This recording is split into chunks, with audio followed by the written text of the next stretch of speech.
When I was asked to tell my story, which is really my son's story, I immediately thought of a different story about a different boy, which I think will help me tell you what I want to tell you about my son. It's a story that first appeared in Chicken Soup for the Soul, and it's probably been in your inbox or on your Facebook feed more than once or twice. It's the story of a boy who saw a sign in a storefront that puppies were for sale. So he went in and he said, "Mister, I'd like to see your puppies." And the storekeeper said, "Well, son, they cost money. You may need to go talk to your parents first." And the boy reached into his pocket, plopped down a bunch of coins and said, "Well, I have 89 cents. Is that enough money to look at your puppies?" The man said, "Sure," and let out one of those whistles that I can't do. And sure enough, a mama dog came out from the back of the store, followed by 4 puppies. And then a short while later, a 5th puppy that didn't move quite as quickly as the others followed as well. And after looking at all of these puppies, the boy pointed to that last one and said, "Mister, I want that one." Storekeeper said, "Well, son, that one's got a problem with its hip and it doesn't move so well. He won't be able to play or run the way a puppy should play and run. Pick a different one."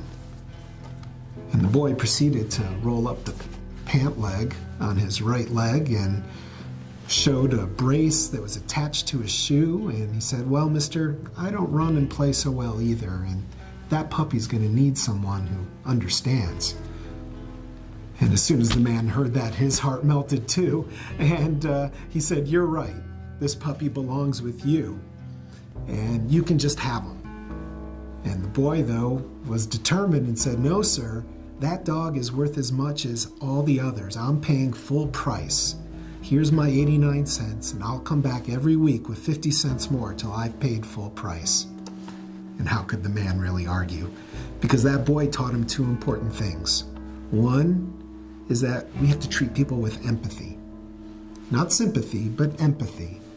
Because as my teacher, Rabbi Elliot Dorff, likes to say, we are all only temporarily abled. And secondly, it's incumbent upon all of us to recognize the inherent value of all living creatures. I'm the father of a young man named Jonah who was born 17 years ago with Down syndrome. And really, that's all I want for him in life, is that people will understand the challenges he faces every day to do things that most of us take for granted. And secondly, I want people to recognize him as a valued member of our community. So some 13 years ago, when I accepted my current position in Summit, my wife and I lived in Pittsburgh. My wife started exploring how my children could spend the summer while we tried to move into a new home. We recognized that we couldn't have them underfoot 24/7. We needed a little bit of time for us to get settled. And sure enough, we came across Camp Yachad at the Scotch Plains JCC. And we reached out to the camp from Pittsburgh, and they accepted Jonah sight unseen into their program. And even though we had not yet closed on our house, on the first day of camp, we drove up to this house that we would one day own. We parked our car and we waited for the bus, and sure enough, that bus showed up, and 2 cheerful counselors came down off the steps and said, "Hi, Jonah, let's go to Camp Yachad." For the second experience that I want to share with you this evening, you need a little background information. Our congregation, Congregation Or Shalom in Summit, has had this 4-year relationship with the Metro West High School in Ra'anana, Israel. It has its name because it was established with a contribution by the Metro West Federation before we were Greater Metro West. So we've hosted about 20 kids and 2 teachers each year. We are going back to Ra'anana this December.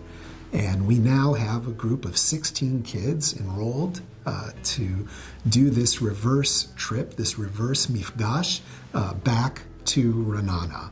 And among those 16 students will be none other than my son Jonah. Because when we talked about, well, who should go on this trip, everyone agreed. Jonah loves his Judaism. Jonah loves Israel. Jonah's a part of the community. Of course, he should go too. And so now, under the auspices of Metro West, under the auspices of our synagogue, Jonah is going on this teen trip to Israel because he's just one of the community. And I think we're fortunate because of the partnership among Federation, Camp Yachad, our Congregation Or Shalom, and other community institutions. Jonah really feels that. He feels that he's a part of the community. He feels the emotional connection with other people who treat him well. And I can't say thank you enough to Federation for creating the environment in which all of this can happen.